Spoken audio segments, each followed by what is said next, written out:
pleasure to welcome you all to TCR TV on YouTube for qualification for rounds 3 and 4 of the Kumho FIA TCR World Tour here at the Circuit Mouled Al Hassan in Marrakech. As Alexandra mentioned at the top of the show, free practice 1 and free practice 2 took place earlier today. The pace has been increasing from the drivers as the temperature here in Marrakech has been increasing as well. We currently have an air temperature of 32 degrees, the warmest it's been all day long. The track, theoretically, is at its cleanest, and the drivers most certainly are prepared to push these 15 TCR touring cars to their absolute limits around this 1.98 kilometre long circuit. Yes, you heard that right. 1.98 kilometres, or if you like, 1.23 miles in length. Lap times are coming in with the quickest time of the weekend thus far was from Jan Elishay in the Lincoln Co Cyan Racing, a 50.197, 50-second lap times. We are going to have an absolute barnstorming qualification. It is going to be critical for these drivers to find space in order to make their way through into Q2. And also, a little bit interesting, Q1 is going to be 30 minutes in length this time around. We'll have a small 5-minute break in between the sessions, and then the top 12 drivers from Q1 will progress through to Q2 for a final 15-minute dash. Why that's interesting? The final qualification results, those 12 drivers, the top 10 of which will be reversed for race 2 tomorrow afternoon. So there is a lot at stake for each and every one of the stars lining up in this grid. Even more so this weekend because Marrakech is a street circuit. You'll see in a few moments when we go out on track, the barriers are incredibly close. The chicanes are incredibly tight. It's going to be a difficult place to find an overtake. Santiago Urrutia mentioned qualifying is 80% of your weekend. While I don't quite buy into that statistic, I will certainly say the weight of expectation on qualifying will have a dramatic impact into the way the weekend progresses for each and every one of these drivers out on track. And if we look at the free practice times, it's very difficult indeed to suggest who is going to be the car to look out for pole position. Lincoln Co Cyan Racing, they've hid their pace a little bit, I think it's fair to say, in Q1, in practice 1, fast in the hands of Jan Elishay in practice 2. The Hyundai N Squadra Corsa team have been there or thereabouts throughout the course of both free practice sessions. The Honda looks particularly comfortable in the hands of the likes of Dusan Borkovic and Esteban Gurriere. Marco Butti, it's fair to say, has a little bit more pace to find if FP1 and FP2 are anything to go by. Some other interesting things, if you've not joined us during free practice that was aired earlier today on the TCR TV YouTube channel, we do have some new drivers in the field for this weekend only. Headlined, it is fair to say, by the returning 2020 TCR Europe champion and home hero favourite Mehdi Benani, driving a Team Clare Sport. He's in the brand new Cupra Leon VZ TCR. Great to have Mehdi Benani back in the field at the world level, and he's going to hope that he can get a better result. His record here on home soil is second place in 2018. Benani will be looking to go one better again this year. Other new drivers for this weekend, Dusan Borkovic for GOAT Racing, races in TCR Europe, is making a one-off here. He'll be teammate to Victor Fernandez, 2 Civic Type R FL5s. And that man that you see on your screen there in the black Audi, Julian Pillet in the Team Clare Sport Audi RS3 LMS TCR. He traditionally drives GT cars, but is coming in to the front-wheel drive touring car world for this weekend. And on a track like Marrakech, that is a baptism of fire.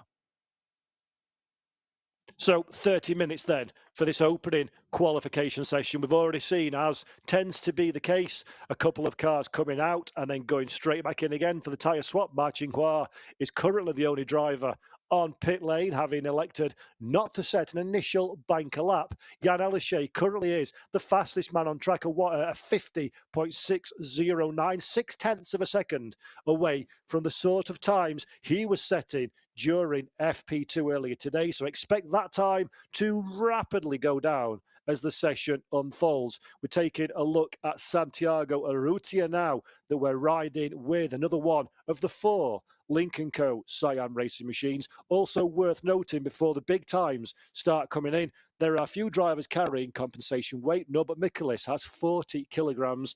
Esteban Gurrieri, that you see on your screen there, and Mikel Afkona are carrying 30 kilograms apiece. Marco Butti in GOAT Racing number 199 has 20 kilograms, and Santiago Urrutia is carrying 10 kilograms. There's also been some balance of performance changes since we were at Vallelunga last time around. The Lynk & Co has a 20 kilogram weight break. The Audi has a 10 kilogram weight break, and the Cupra has a 10 millimeter ride height increase coming into this weekend. How that'll shake out in the running order, we'll find out. There's 26 minutes and 25 seconds on the clock, and this, remember, is to set the grid from 13th on down and to take the top 12 through into Q2.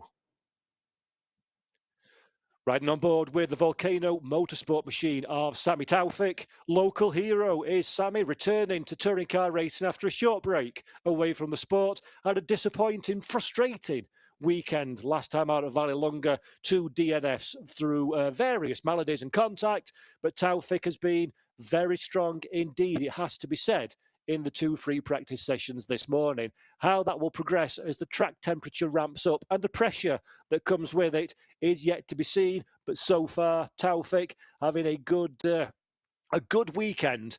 His banker lap good enough for 8th position, a 51 almost flat for Sami Taufik, a little bit behind the sort of pace that we saw from him just a couple of hours ago.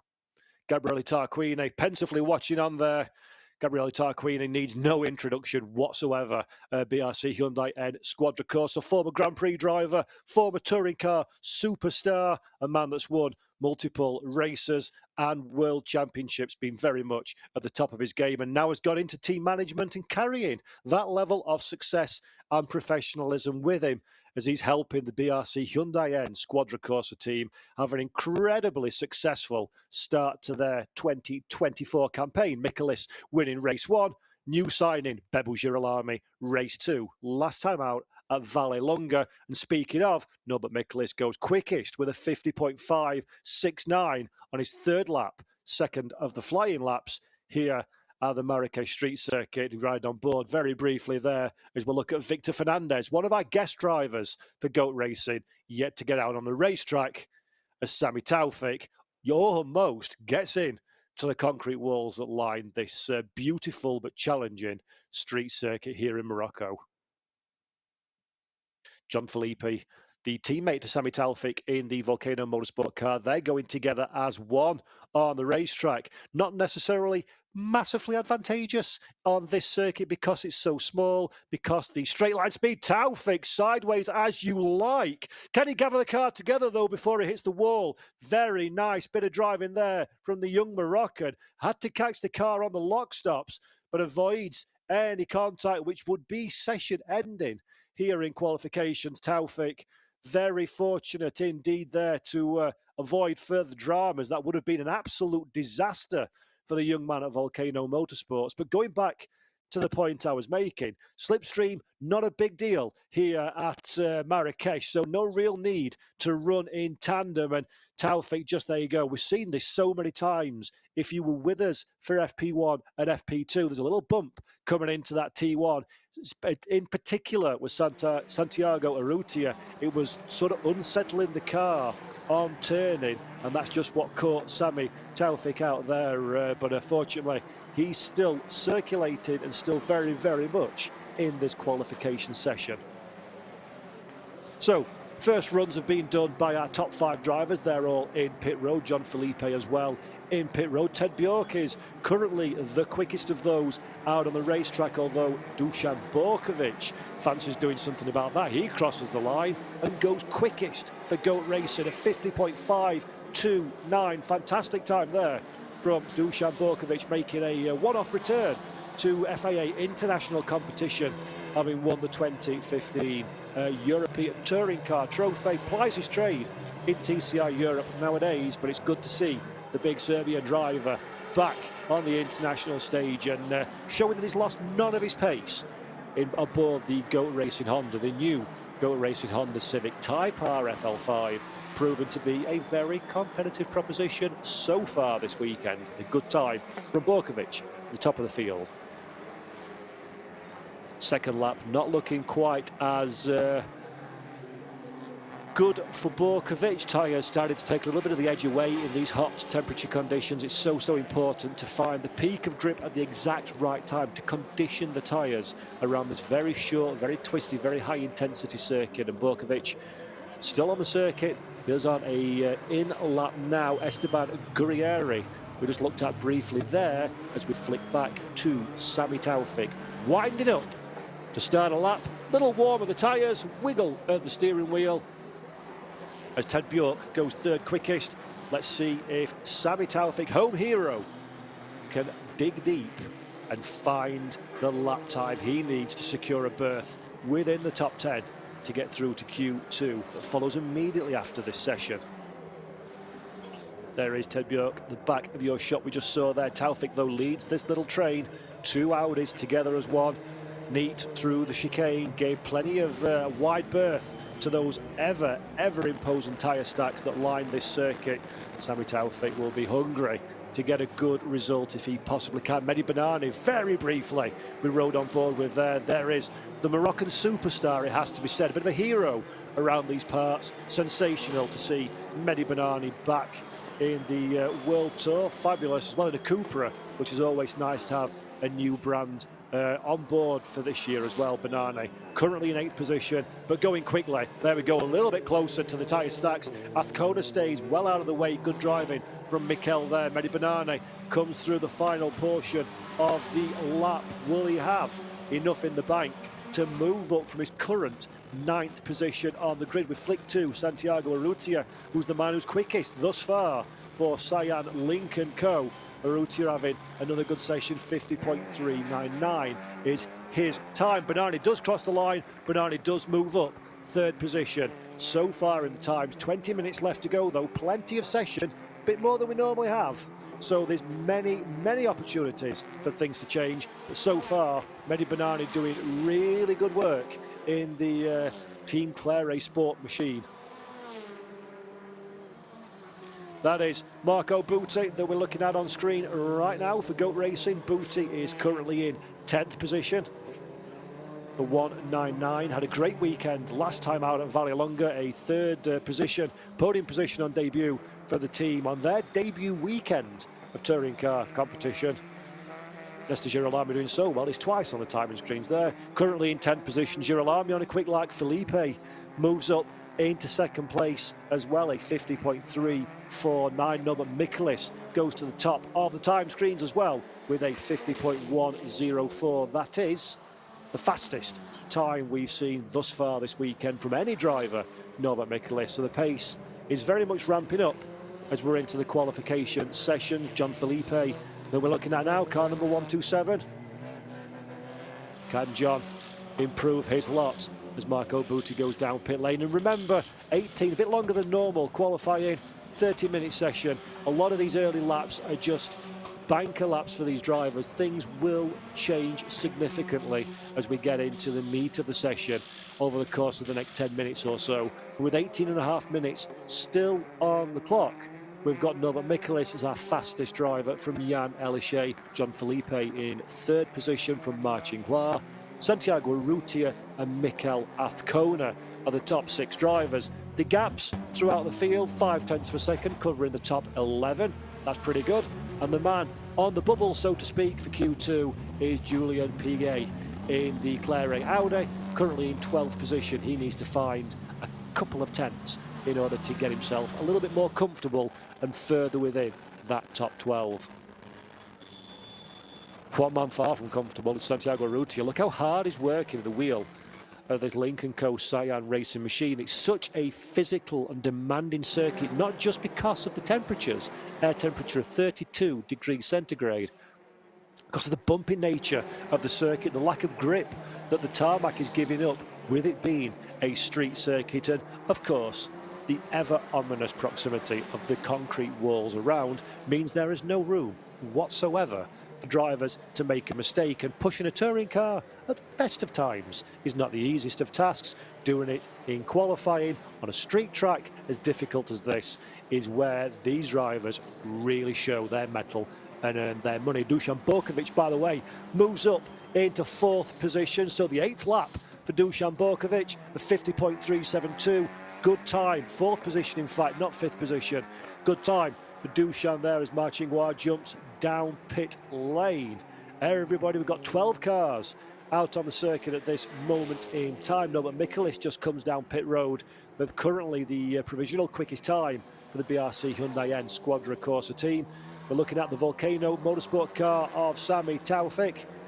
Again, spectacular driving, spectacular scenes here in Marrakech. Such a real visual circuit for these cars, and Taufik pushing the limits of what is possible in this Volcano Motorsports Audi, and doing a very nice job indeed. Thank you very much. As he comes now into the final few corners, backs the car in to the last turn. That's a lovely line through there. That'll help Taufik for his run up to the line, but it's not enough to improve his time. He stays in 14th position as Esteban Gurriere loses armfuls of time in the middle of his lap, so he's no doubt going to abandon that one and jump down pit road for a fresh set of boots and another throw of the dice. 15 minutes, 50 seconds left on the clock. Norbert Mikulis from Jan Elishay, John Felipe, Dusan Borkovic, Marchingois, Santiago Urrutia are our top 6. Mikel Azcona, Esteban Gurriere, Mehdi Banani, Ted Bjork and Bebu Girolami are 8 to 11, and still Julian Piquet is in 12th position and the man on the brink in terms of who gets through to Q2. Marco Butte will have a lot to say about that, as will Sami Taufik. Victor Fernandez a little bit away from the pace again in qualifying. He struggled this weekend, doesn't look to be a contender for anything other than bringing up the rear of the field, but we'll keep our eye on that one to see if the Spanish goat racing driver can find a bit of lap time and push forward during qualification. So we've hit the halfway mark then in this session. The big surprises so far for me are the relative lack of pace for Marco Butte and Sami Taufik, down there in 13th and 14th place.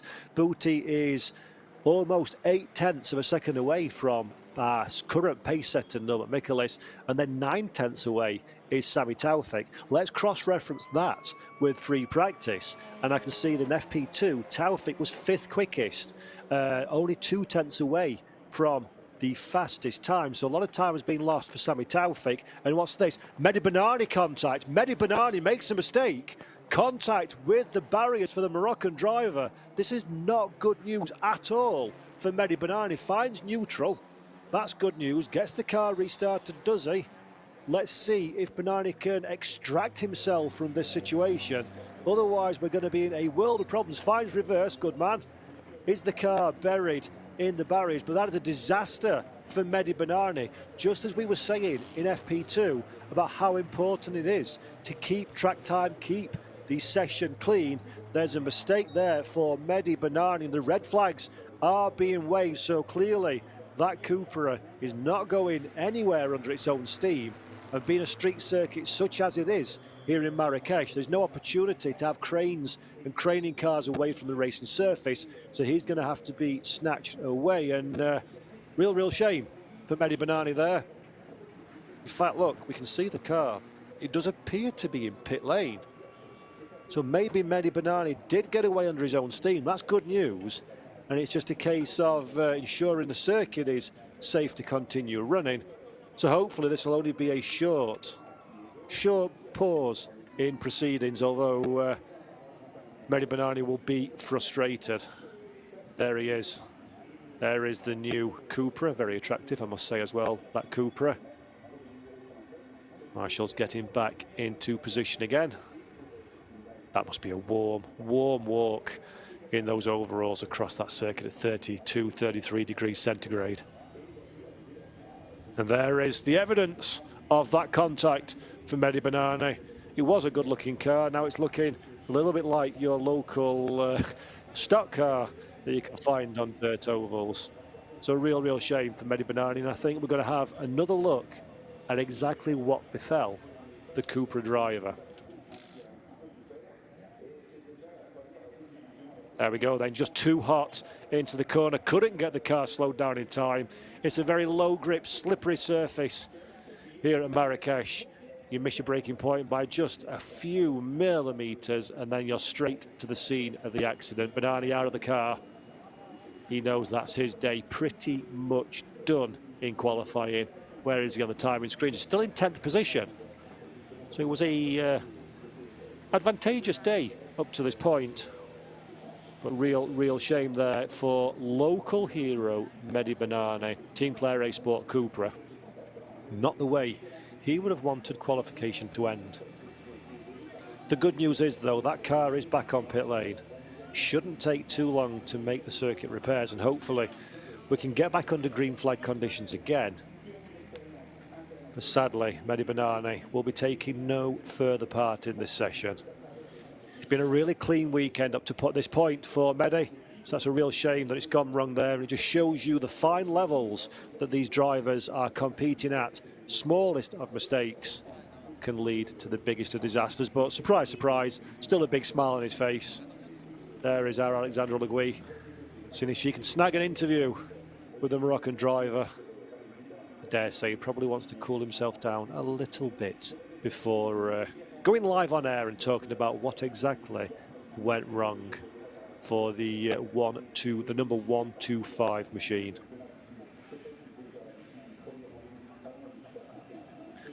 In fact, let's have a little word with Mehdi Banani with Alex Legui down on pit lane.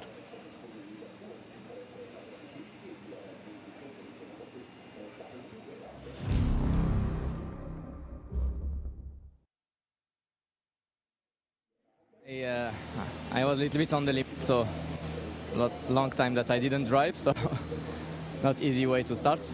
And I touched a little bit the tire packs, and that's it. It was almost over. How much damage is done? They'll fix it by tomorrow, won't they? I don't know. Now it's very early to speak about tomorrow. Thank you, Sandra. Bad luck, Mehdi.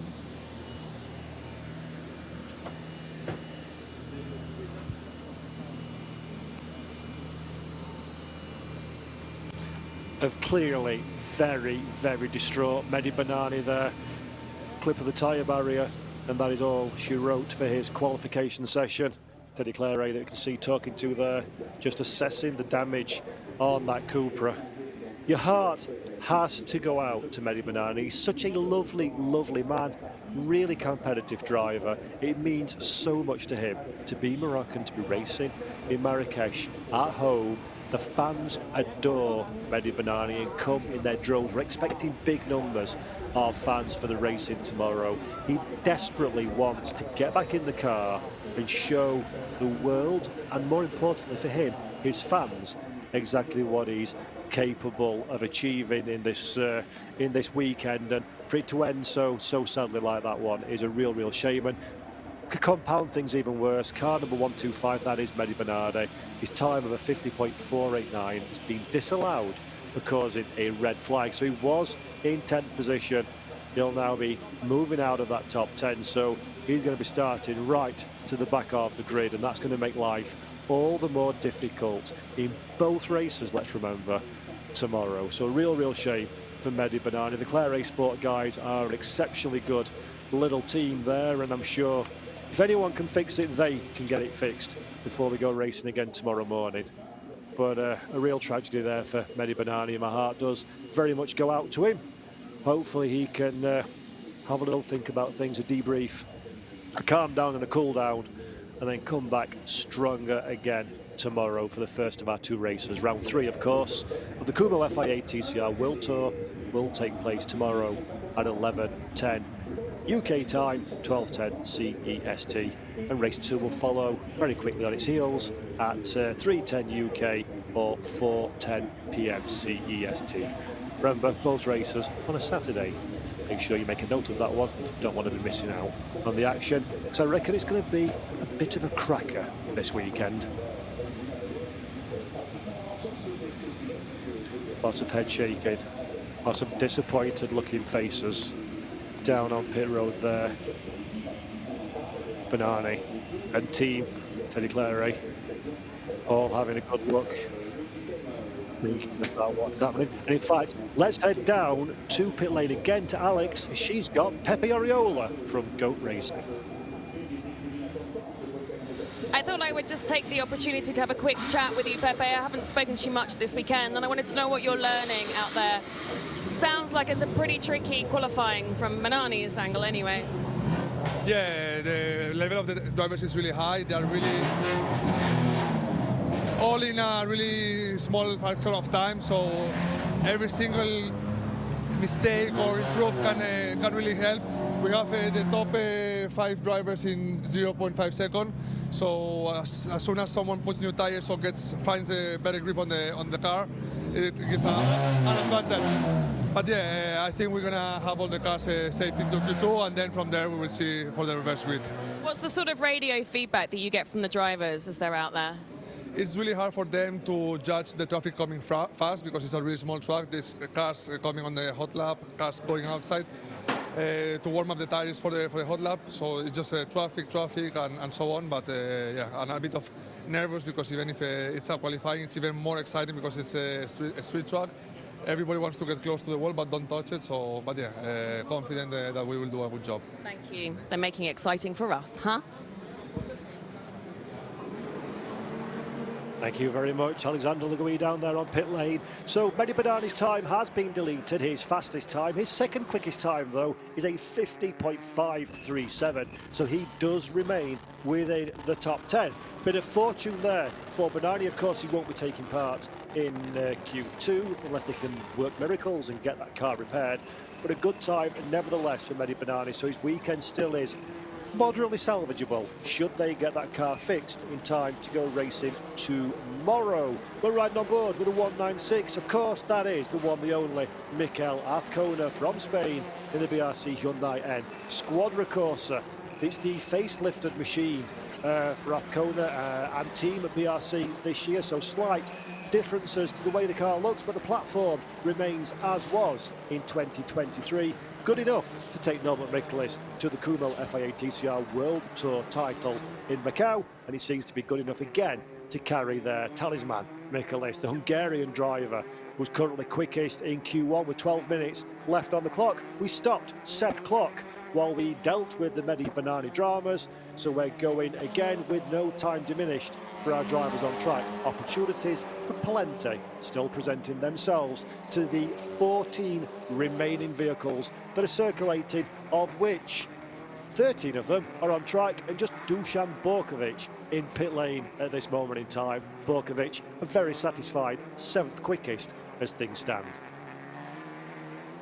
There is Victor Fernandez, one of the Goat Racing Honda cars. Fernandez had a challenging weekend so far for Goat Racing as the Spanish driver, making a one-off appearance in the Kumho FIA TCR World Tour. Fernandez has been the bottom of the timesheets during FP1 and FP2. Currently, he's got a 52.2 to his name, so still has lots and lots and lots of speed to find if he wants to get in contention, and he certainly won't find that speed out there on the dirty stuff, on the outskirts of the racing line here at Marrakech. Such a difficult track. You stay away, you straight away from the racing line. You're going to pick a lot of debris up on your tyres, lose a lot of grip and lose a lot of time that comes with it. Fernandez crosses the line, 3.8 in arrears, a 53.9. Fails to improve on this lap. His teammate Marco Butti at Goat Racing, the 199, the Italian driver, he's currently in 13th position. He needs to find another place to get through into Q2. Santiago Arrutia, that we're looking on board with now, he's 3rd thus far in the times. He'll be very satisfied indeed with that performance. Much more pace from the Uruguayan driver than we've seen during the opening 2 practice sessions of the day. So, as predicted, the Cyan Racing Lincoln Co cars dug deep and found themselves a little bit more speed when it matters in qualification. Marco Butti has the all clear from his team and then finds himself with a Lincoln Co. Well avoided from Marco. He'll be heading out into qualifying, looking to improve his lot. Sami Taufik as well, out on the racetrack, 18 laps against his name, and yet still only a 51 flat, near enough for the Moroccan driver. Speak of, here is Sami Taufik now. We know there is pace in driver and car. The big question is, can Sami Taufik extract that in the next 9 minutes and 31 seconds to get himself well inside that top 12 for Q2? It should be possible, but the pressure is very firmly on the young shoulders of this Moroccan gentleman in the Volcano Motorsports Audi. Taufik decides that that one is not going to pay him any. Backs out of the way, allows Fernandez a clear run. Fernandez on a improvement in Sector 1 for his personal best. And he'll be hoping to set a decent time. Taufik, in fact, bails for pit lane, so Sami down pit road. 8 minutes 54 on the clock. Plenty of time to get some fresh Kumho tyres onto that Audi and back out for another throw of the dice. Just 4 cars on track. Victor Fernandez being one of those 4. Marco Butti, Julian Piquet, and Esteban Guerrieri are the other 3 still circulating. Looks like Fernandez is on a steady lap. In fact, deciding the chicane is no friend of mine, using the escape road, giving us a good visual indication of the escape procedure should you have a drama in the race. The reason he's done that is to avoid impeding the car on a quick lap behind him. So good awareness from Victor Anderson. Good bit of driving there from the Spanish driver. Bolting those tyres on are the Lincoln Co. Cyan Racing team for Santiago Urrutia. That's a pretty sight, isn't it? TCR touring cars lined up in the sun-drenched paddock here in Marrakech. Do love some touring car action, do love the TCR cars as well. They look fantastic standing still. They look even better going quickly around this street circuit. So far, so good for our field of drivers. We're looking again. This is our French driver, Julian Piquet. Normally, you'll find this man is something like a Ferrari in GTs. He's raced for the Le Mans 24 Hours. He's raced in the World Endurance Championship. He's raced in what was then the Blancpain GT Series. Many different endurance categories. Great to see him in a tin-top touring car here at Morocco, having a whale of a time. I think it has to be said. He's thoroughly enjoying himself and has a healthy lick of pace. Just under half a second behind our pace setter Norbert Michaelis at the front of the field. So Julian Piquet doing a really, really, really good job, it has to be said. As I say that, Marco Butti moves up into the magic 12th position, and as I say that, Piquet moves back ahead of Butti into 11th. So the man on the bubble now is Mehdi Benani. Benani has absolutely no ability to respond due to that incident. Let's have a look at what Marco Butti's been doing. Ho, ho, ho.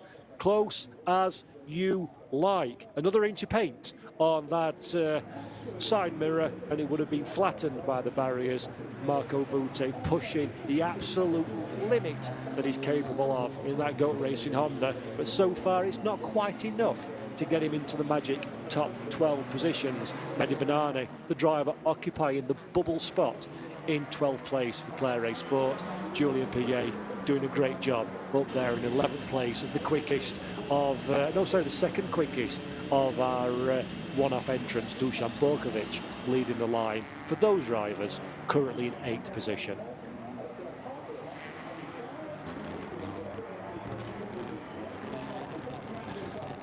Five minutes then and 50 seconds on the clock for the end of qualification 1. Don't go anywhere if you're watching this one when the timer hits 0 though. There'll be a small 5-minute break and then we'll go out into a final 15-minute throw of the dice for Q2. As things stand, Norbert Michaelis is still the man with the fastest time of 50.104 from Ma Qinghua, Santiago Urrutia and Jan Elishay in the top 4. This is Dusan Borkovic that we've just been speaking about. Anything Marco Butti can do, I'll do more extreme, as he kisses the barrier with the left-hand side of his car.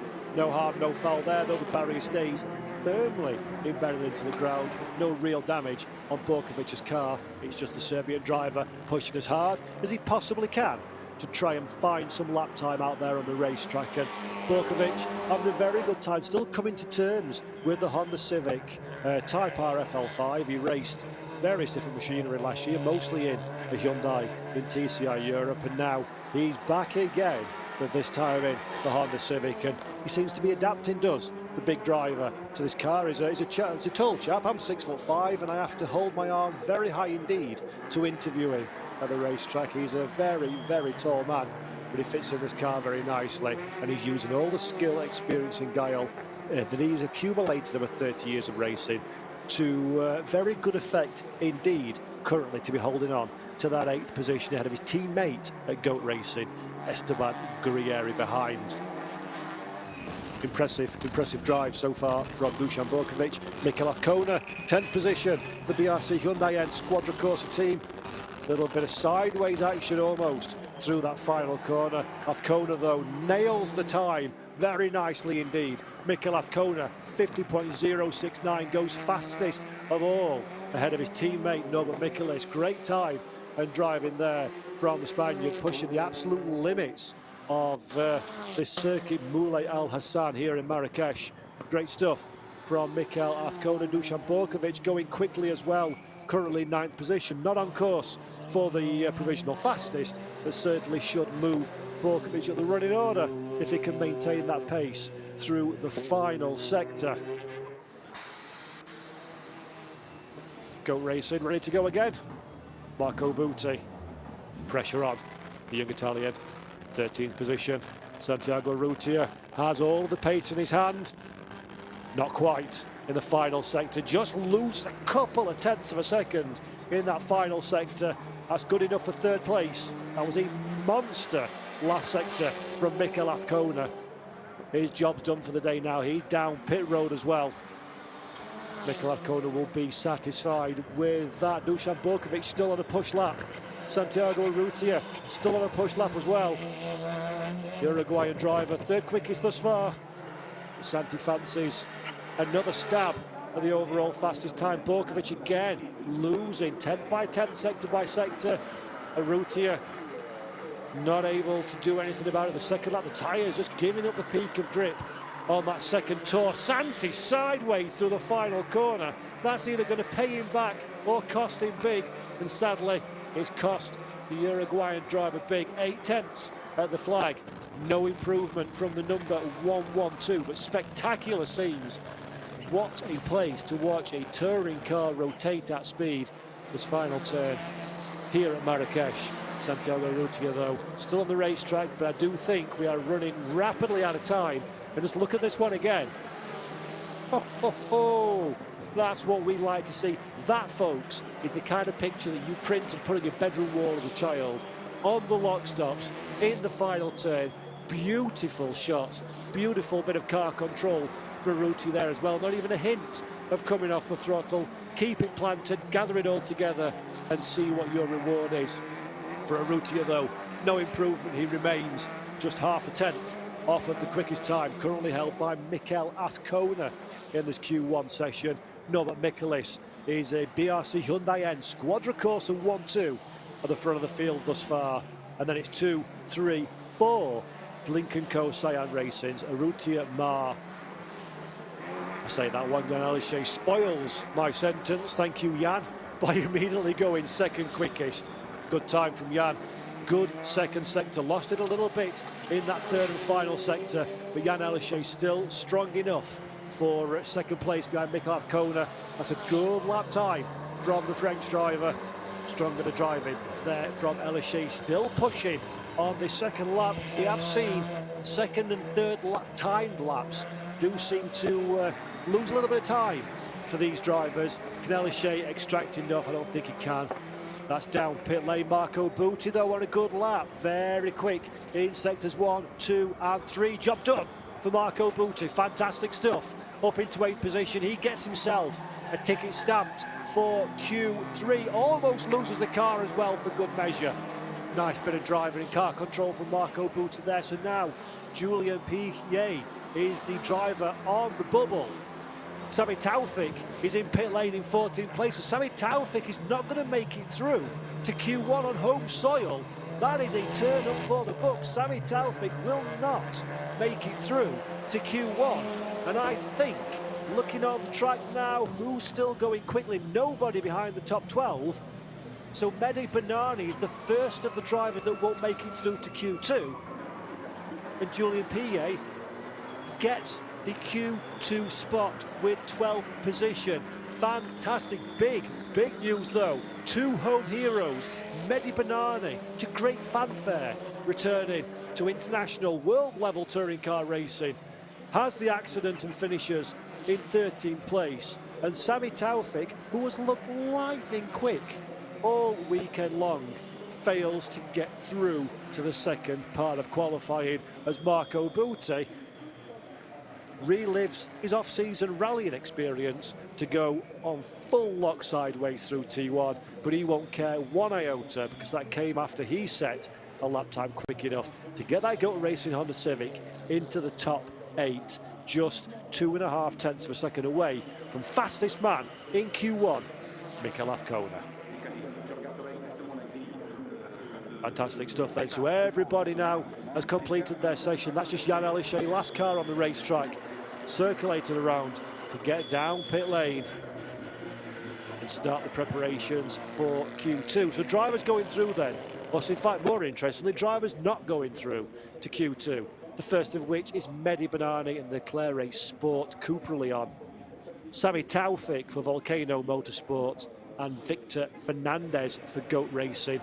Those are three drivers that won't be making it through. This is the Q1 results. Mikel Afkona is fastest from Jan Elishay, Norbert Michelis and Santiago Urrutia in 3rd and 4th position. Martin Hua and Ted Bjork are 5th and 6th, much improved from FP1.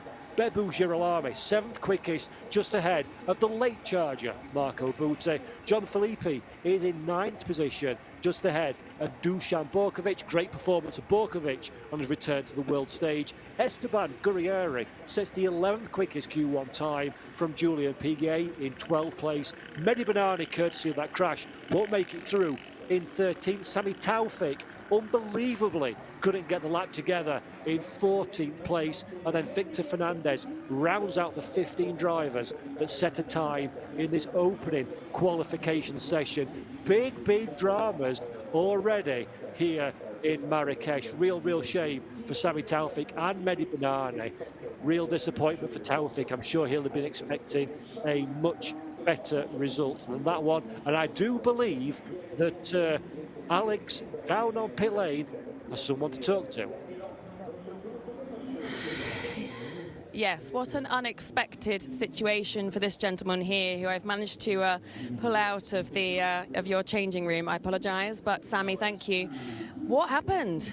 Well, I mean, we've been hitting the corners quite hard in the first few free practices, and I think it's something we didn't check, but the rear suspension was pretty damaged straight off the get-go. So, like within the 2 or 3 laps, I already started feeling my back tire just turning left, and it runs the tire so much. So, I think on the last lap, smoke was coming out of the car, so I had to pit, obviously, for emergencies. Oh, man, how disappointing is that?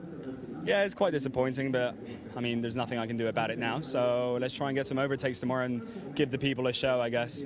That's exactly what I was going to say. I mean, you're okay to get back on track, and anything can happen, as we well know, in Marrakech. Yes, absolutely. I think it's going to be a really long race. I think surviving is probably going to be the shout tomorrow, but yeah, we can't really survive. We need to go for the overtakes tomorrow, so yeah, expect me to go a little crazy. Oh, good. So your fans will be pleased to hear that you're planning on putting on a show for us. Absolutely, yeah. That's the point, for sure. Thank you, Sami. Thank you, no worries. Have a good night. Ciao, ciao.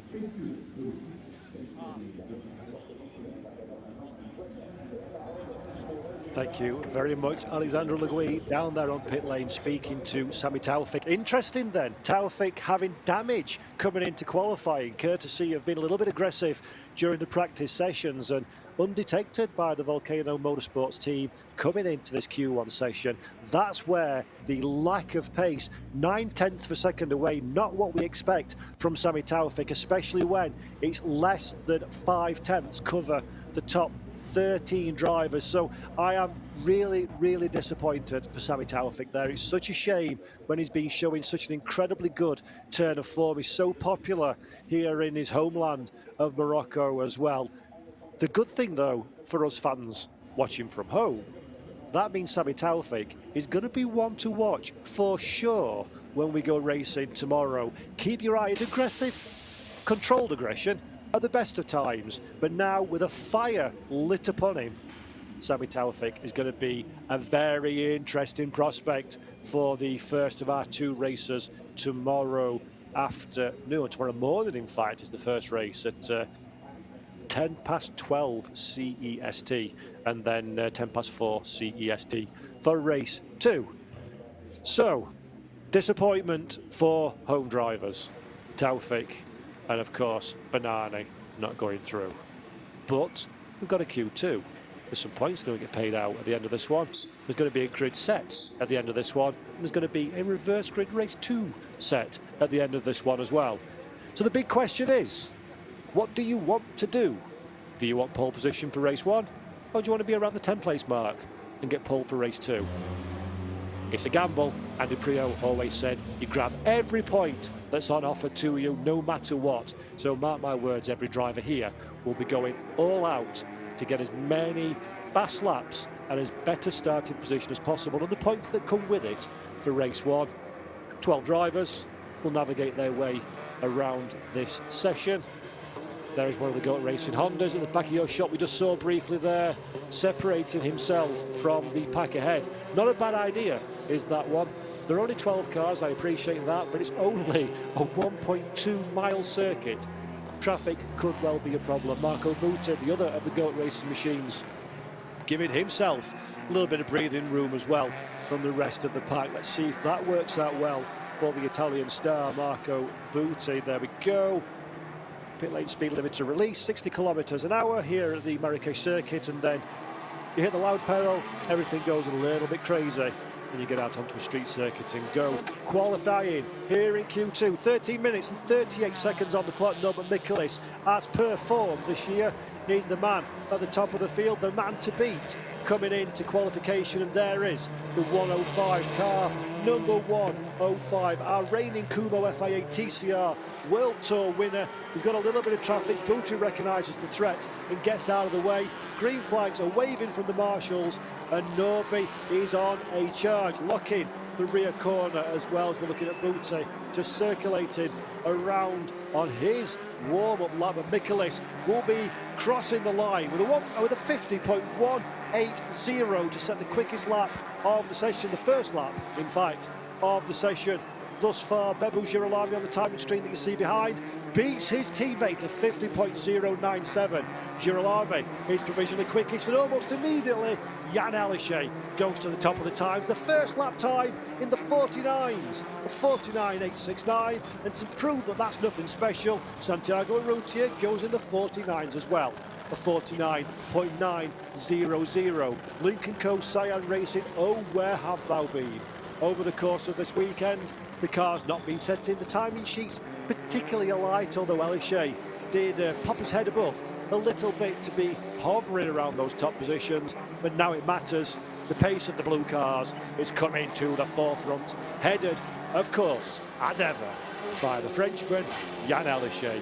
Currently quickest from teammate Urrutia, Bebu Girolami. Esteban Gurrieri pops up into 4th place for GOAT Racing. Norbert Michaelis, our original session leader, drops down into 5th position. I do love to see a touring car in qualifying mode, I must say. It really is spectacular, and this is a great circuit to watch these cars up on close. Dusan Burkovic following the 155 just ahead of him. That is the number 62 of Dusan Borkovic, getting a good idea, a reference marker point from Marcin Guar ahead. Mar crosses the line, 11th, Borkovic in 7th position. Good time from Dusan in the GOAT racing machine. Honda again showing good pace thus far in the early running of Q2 here in Marrakech.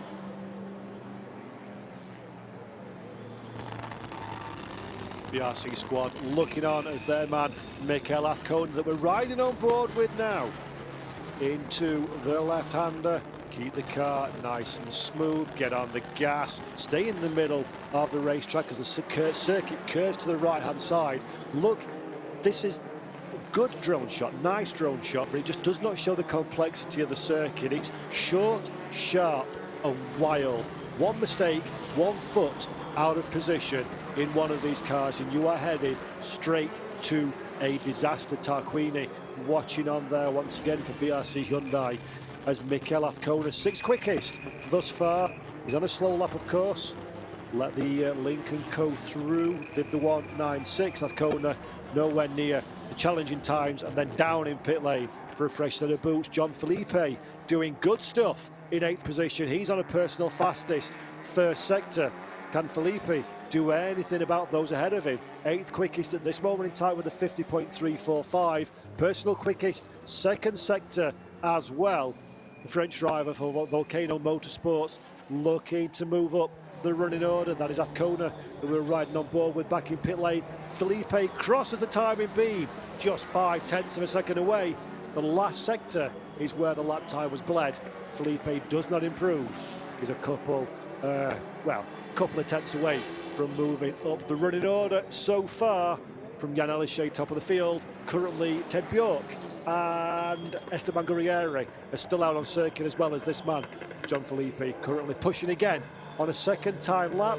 Good opening sector, not quite a personal best, but still within touching distance of those cars around him. So Felipe, if he could hold it through sectors 2 and 3, and no he can't, there we go, 8 tenths, nearly 9 tenths down in sector 2. This will be a return to pit lane for the French driver, as Ted Bjork does exactly that as well in the Lincoln Co Cyan racing car that you see on your screen just there.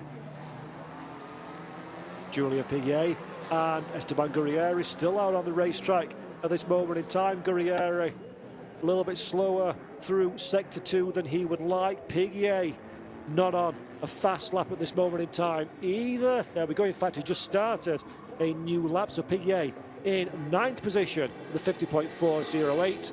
Very, very impressive, I must admit, from this French driver. GT specialist coming into the world of touring cars and enjoying every minute, I'm sure. Would love to have a quick word with him at some point just to get his impressions on what he thinks of a tin top touring car. Not the same horsepower that he's used to.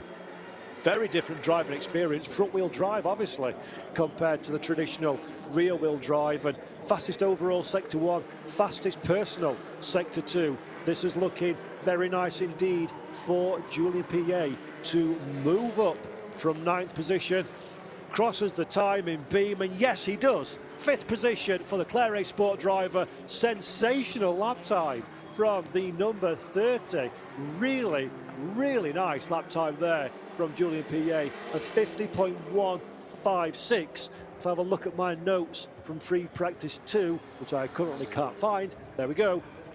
Last time around he was 12th with a 50.9, nearly a 51. So fastest we've seen Julien Piguet go in this session. And if you're going to go quickly, you save it for when it matters, don't you? And that's exactly what he's doing. As we've seen though, 2nd lap not proving to be quite so fruitful.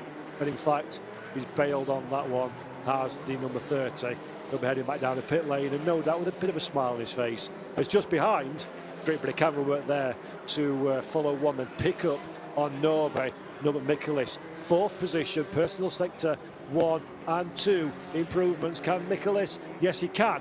He moves up into 3rd on the time, and Streams Marcin Guar as well, going fast a little bit further down the running order. Not going to trouble the front row to the grid is mine. In fact, not going to trouble his own time He's still in 12th position, is marching well. He'll not be happy about that one, because 12th in this session will be 12th on the grid for both races. You've got to be in the top 10 to make any kind of advantage of the reverse grid, as Jan Elishay goes quickest again at the front of the field of 49.641 for Jan Elishay. So he's showing very nice pace and a clean pair of heels. Oh, in fact, all of that praise, Paul, you gave praise to the man, and now look what's happened. Some kind of drama for Julien Piquet after such an incredibly strong last lap. 6th position on the timing screens. Something is awry with that number 30 Audi. I don't know what's happened. I don't know whether that's contact with the barriers. Yes, it is. Look at the front right-hand wheel, completely out of whack. So Julien Piquet tried to steal a little bit more real estate than was available to him, I think. Smacked that orange tyre stack that we just see the Link & Co passing now. And the end result is misaligned steering and a car coming to a steady halt. Real shame for Julien Piquet. That will check if that is exactly what has happened. I don't want to accuse the driver of a mistake when maybe one did not exist, but odds on that's what's gone wrong, and Claret Sport are going to be having a bit of a sweat on, because they've got Mehdi Banani's car they need to fix. That's a Cupra. And they've also got Julien Piquet's now, and that's an Audi. Nothing like having a busy workload in 32 degrees centigrade temperatures with a race tomorrow morning. So here we go, then the car just over-rotated. I don't think he was expecting the turning to be quite so strong in the second part of the chicane. Then it's a hard contact with the barrier, and as soon as you hit those tyre stacks, that is very much like hitting an immovable object. The car, the steering arm just smashes, wheel facing outwards. That's not toe, that's problem. Julien Piquet, that's going to be hard to recover that car from that position. Red flags, of course. The session has been stopped. That's going to need a low loader. Thankfully, we're very close to pit entrance, so it's not far to go, but that ain't going nowhere under its own steam. And a really impressive session from Julien Piquet comes to a very disappointing end indeed. There is the snatch vehicle. Going to hoist that car up and out of harm's way. Clock has stopped, of course. The eagle-eyed of you will notice. So we've got 5 minutes and 41 seconds in this session, frozen forever in time until we get clean and safe track conditions to go racing again. Santiago Urrutia wisely getting the cool air fan blower on him, trying to cool himself, should I say, down. Temperature management for car and driver is a big talking point this weekend. It's currently 33 degrees air temperature. It's very hot indeed. On board a racing car with a full fireproof overalls, helmet, balaclava, Nomex underwear, and the pressure of going racing. Temperatures are borderline unbearable for these drivers, so you need to maintain and manage your heat, as the marshals also having a difficult time. The Orange Army out there doing a great job in Marrakech, as always, fantastic. We could not go racing if it wasn't for people like these marshals, so I doff my cap to these gents, ladies and gents, helping us go racing week in, week out. Fantastic to see the great work they do. They check it all seems sound with the barrier. Seems like it is. The Audi getting towed away, and of course, just like Mehdi Banani, the best lap has been disallowed. Julien Piquet. And let's head down on pit lane to Alex Legui.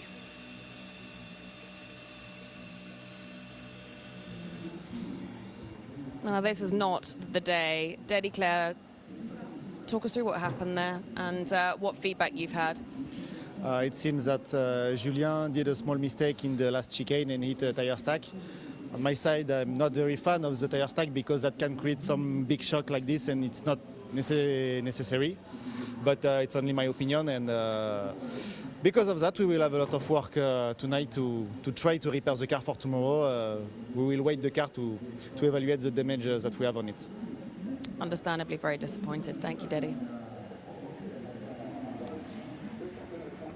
Very disappointed, I think, would be an understatement for the way that Teddy Claret is feeling at this moment in time. We just saw another replay of the contact with the tyre stack, and it's so easy to achieve in a touring car. Julien Piquet's had his fastest lap time removed, of course. His second fastest lap, though, is a 50.156.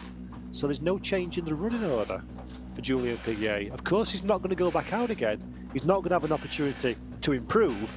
But as things stand, he's still in, quite frankly, a sensational 6th position. Let's just take stock for a moment. The man's a GT driver.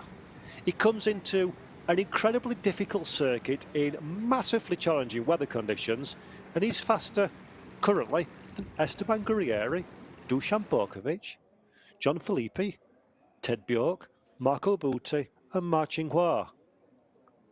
Wow, that's a good session. Yes, copybook very firmly blotted with that contact.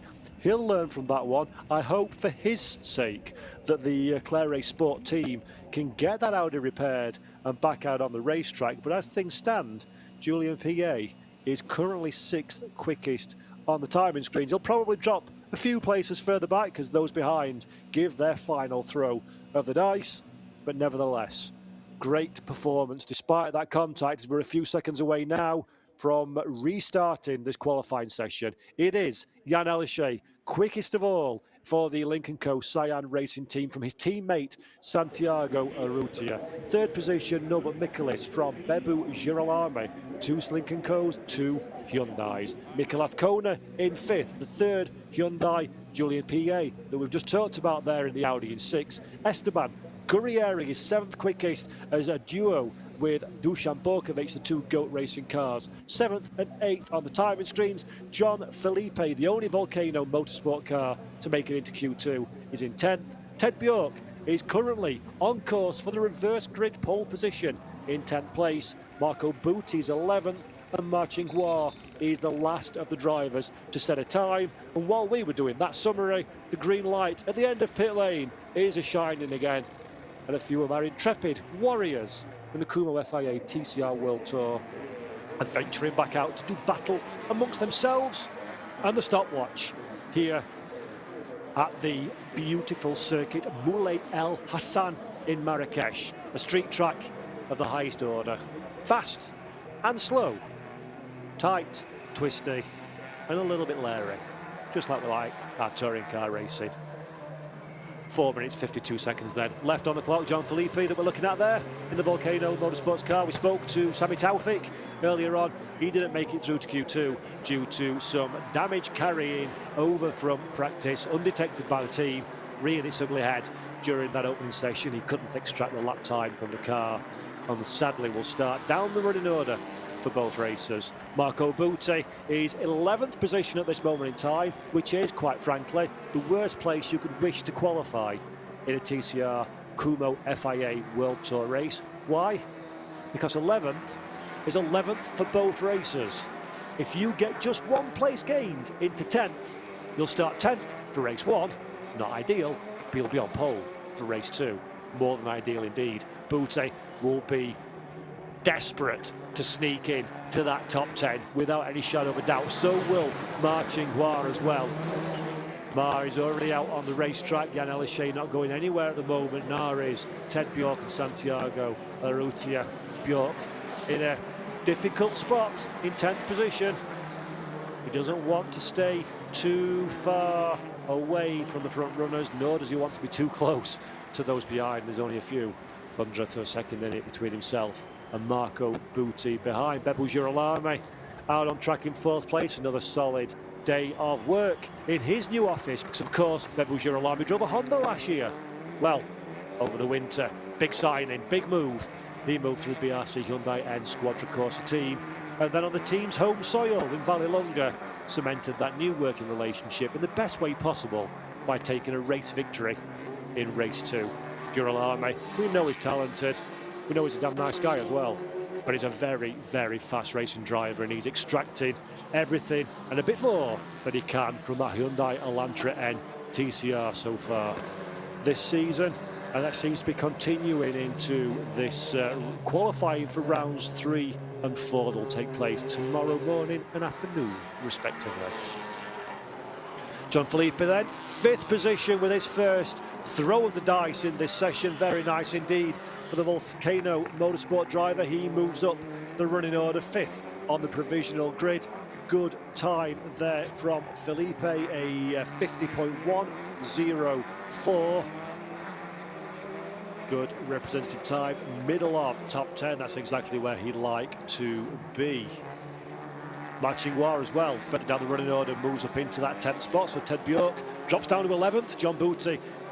Marco Butti, even John Butti, who's that? Marco Butti down into 12th place. So Mar pulls one out of the hat at the expense of his Swedish teammate, Bebo Girolamo, who we're looking at here. A good sector 1. Of course, to improve potentially if they can put 2nd and 3rd sectors together. Let's have a look. Sector 2, no, loses a little bit more time.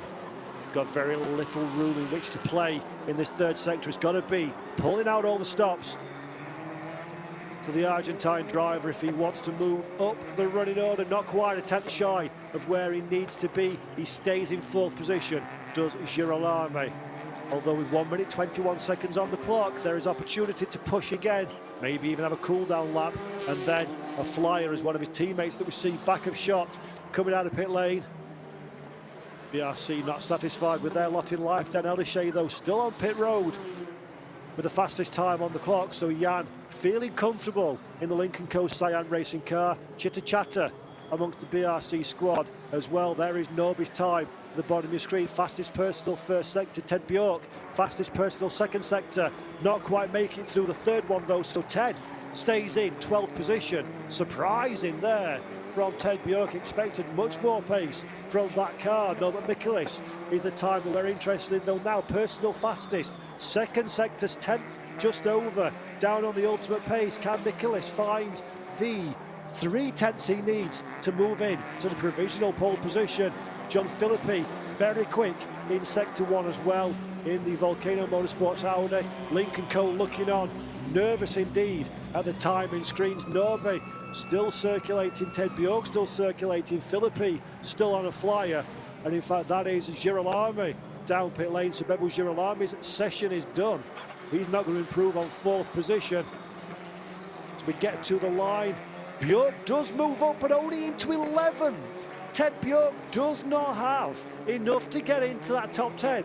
That is the horrible place that I mentioned that you do not want to be. Ted Bjork, can Marco Butti do anything about it in 12th place? We see one of the Hondas, that may even have been Butti, escaping. Yes, it is, escaping down pit road. So Ted Bjork and Marco Butti, 2 massive drivers and massive names, drop out of the top 10 charge in Q2. They'll start 11th and 12th respectively. Big dramas. Elishay though at the front of the field has done enough. Norbert Mikulis in 3rd. Girolamo, a very warm Nestor Girolamo, so it seems, is 4th quickest. John Felipe in 5th. Mikolath Kona in pit lane as well. Julian Piquet, of course, as we've seen, not taking part in this session, but will still stay an incredibly impressive 7th place. Esteban Gurrieri in 8th. Dusan Borkovic 9th. Marching War right at the very end. Mar on his 10th lap of 15 in this session sets the time good enough to sneak into the top 10, and will have the reverse grid pole position for race 2 tomorrow afternoon. Wow, I would not have had anything on the likes of Bjork, Butti, and even in fact Sami Taufik not making it through into the top 10. So that is a few very high profile drivers that have shown a happy turn of pace this weekend, not in that important top 10, which I think to me writes its own story of we're going to have a very nice indeed championship fight tomorrow. Speaking of championship drivers, points on your screen. Norbert Mikulis is still our points leader, but Jan Elishay moves up to 2nd place courtesy of that pole position. Santiago Rutia and Mikael Azcona 3rd and 4th. Girolamo moves up into 5th, and Esteban Gurrieri in 6th. Smile from Norbert Mikulis. He'll be satisfied with the front of the 2nd row of the grid. He'll be satisfied with still having a 17-point advantage over Jan Elishay. Jan will be ruin the difficulties he had last time out in Vallelonga that forced him so far down the running order. It would have been a very different story at the top of the field if not. But there is our former champion, Frenchman Jan Aleshay, multiple title winner, nephew to the great Van Muller as well.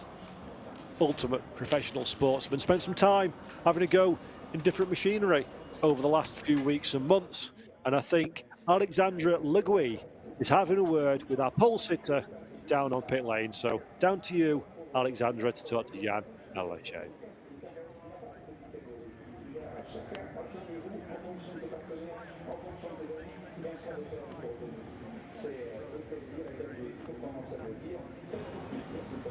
A very happy team and a very happy driver. Jan Aleshay, you are pole for race 1 here at Marrakech.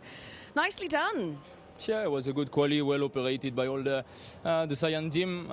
We work a lot on the car to put this lap together. It was not easy at all. We really managed to get the maximum out of the car at the right moment to put this lap together. So very happy about it.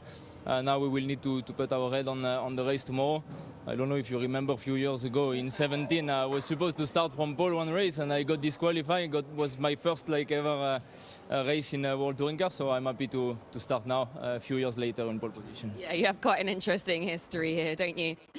Just talk us through what was or is key getting a good lap around here. Well, it's to go very close to the wall. It's a city track, as you can see. I'm missing half of my mirrors, FP2 and quali already now. I mean, you need to maximize it. You need to brake very late and maximize the locking as well because it's very bumpy around here. The grip is evolving a lot and you need to manage as well to evolve with the setup. But I mean, I am surrounded by very professional guys, so having good teammates as well. Very happy about it. Norby is not far behind you, though. Yeah, Norby and everyone else. I'm not focusing on Norby, to be honest. He's strong. He showed it the last few years and since he's in touring car. But there is a lot of other drivers that are very talented around here. So I will put my eyes on everyone, but a little bit later this season now I focus on myself. Good job, Jan. Well done. Very deserved. And Mar. Where's Mar? Good job indeed for Jan Aleshay there, as he said, damaging the wing mirrors, getting so close to the tyre stacks and the barriers. The best way to extract pace from the car, and Jan Aleshay extracted it in very fine style indeed, as we've come to know and love from the French driver. Massively talented, and he's in the best position possible heading in to the first race of the weekend tomorrow morning. 12:10 CEST, 11:10 UK time. We'll be going racing for what should be a thrilling 36-lap charge around this Marrakech circuit. Aleshay on pole position, as we've already mentioned. Provisional pole position, of course, we should always say it's provisional until the results are finalised. But it just goes to show that working as a team, he mentioned the teamwork, he mentioned his teammates and the competition as well. Jan Aleshay, though, when it matters, puts it all together. These are the driver's points. No, but Michaelis then still our title leader from Jan Aleshay, 17 points to the good. A further 3 adrift is Santiago Urrutia. Mikel Azcona in 4th position. And then Bebu Girolami, courtesy of his race 2 win at Vallelonga, is 5th in the standings. But you only get a few points for qualifying, 15 for a win. For the big points come in the race. And Alex Le Gouy down on pit lane now is with Marchingua. We'll start from pole for race 2.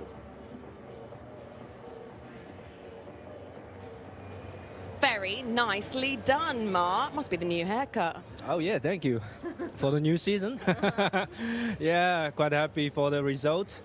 To get again for the reverse pole.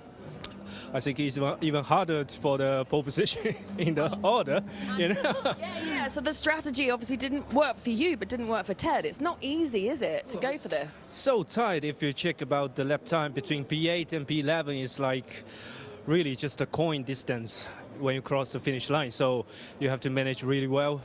look up the pace, and yeah, it's super hard. And today, as the track condition has changing quite a lot from through the session, because this track is not the open circuit, so it's not really has been used. Quite dirty to start with the session, and the surface was also temperature demand. It's changed a lot of the grip level, so I was trying to feel in the same time when I tried to manage the time and try to push as well. So yeah, it was really tough. But yeah, again, we did it. Thanks for the team. We done a really good job. Thanks for all my members in the team. Yeah. Job done. Well done, Marc. Thank you. Job done indeed for Ma Jinghua. We'll be starting from the reverse grid pole position tomorrow afternoon. Speaking of which, race 1 will take place at 12:10 on the TCR TV YouTube channel, followed by race 2 at 4:10 p.m. CEST. Marrakech, what a wonderful place to go racing. It's been an absolute pleasure to have you with us today. My name's Paul Jeffrey. From the whole team, thank you for watching, and we'll see you all again tomorrow. Bye-bye.